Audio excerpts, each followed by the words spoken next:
ಈಗ ಜೈಲ್ ಜಾಮರದಿಂದ ಸಮಸ್ಯೆ ಆಗ್ತಾ ಇದೆ ಸರ್. ಸಮಸ್ಯೆ ಎರಡು ಇಲ್ಲಿ ಇಡೀ ಸೆಂಟ್ರಲ್ ಜೈಲ್ ಅಂತ ಹೇಳಿದ್ರೆ ಇಡೀ ಏಷ್ಯಾಕ್ಕೆ ನಂಬರ್ 1. ಸೆಂಟ್ರಲ್ ಜೈಲಲ್ಲಿ ಸೇಫ್ಟಿ ಇರಬೇಕು, okay.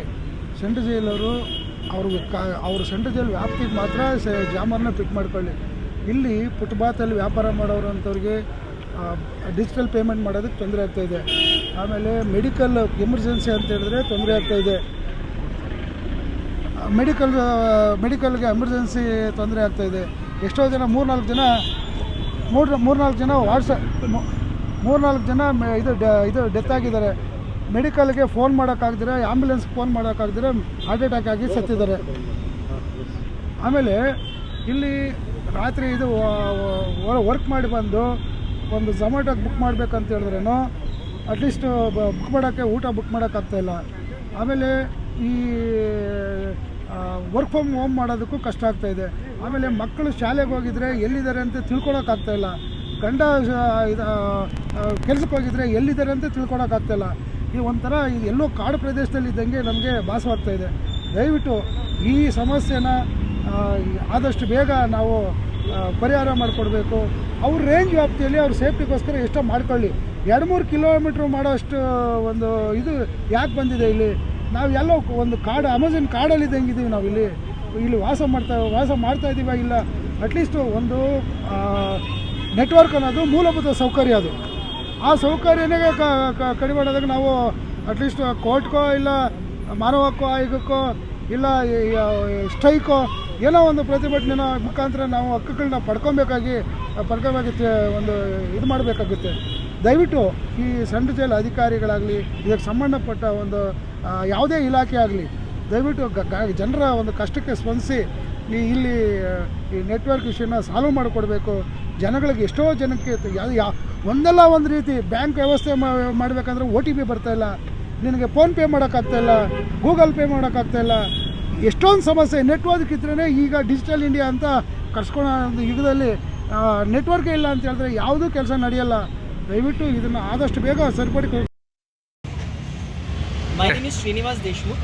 I live in an apartment called Mahavir Ranches. It is just around 200 to 250 meters away from the jail. My house is on the back side. There is zero signal in our house. We cannot make any mobile network calls. On 4th of April this year, unfortunately, my father-in-law, who was at my house, he got a heart attack, and we could not call the emergency services. I ran outside.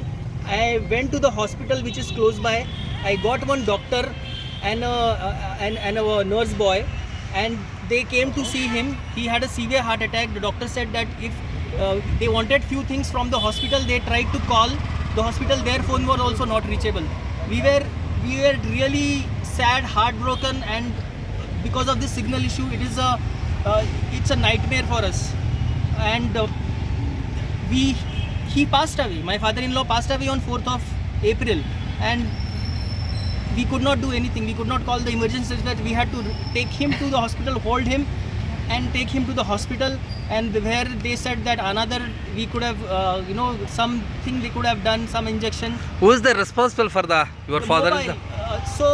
So see, he could have been saved. No, death is in God's hand. We cannot see, but the mobile network would have saved him is what I think.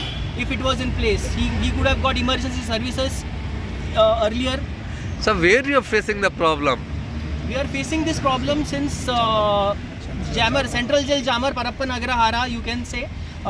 It's just close by to my house, around 250 meters, 1 kilometer, 250 to 500 meters away, and we are not getting any signal. What is your demand? My demand is that the jammer should be removed, or at least the range should be in the jail area only, in the jail vicinity. It should not affect the nearby residents. What I got to know is the entire area residents are affected because of this. Your name, sir? My name is Srinivas Deshmukh. ಹೆಚ್ಚಿನ ವಿಡಿಯೋಗಳಿಗೆ ಪ್ರತಿಧ್ವನಿ YouTube channel subscribe ಮಾಡಿ, bell icon click ಮಾಡಿ.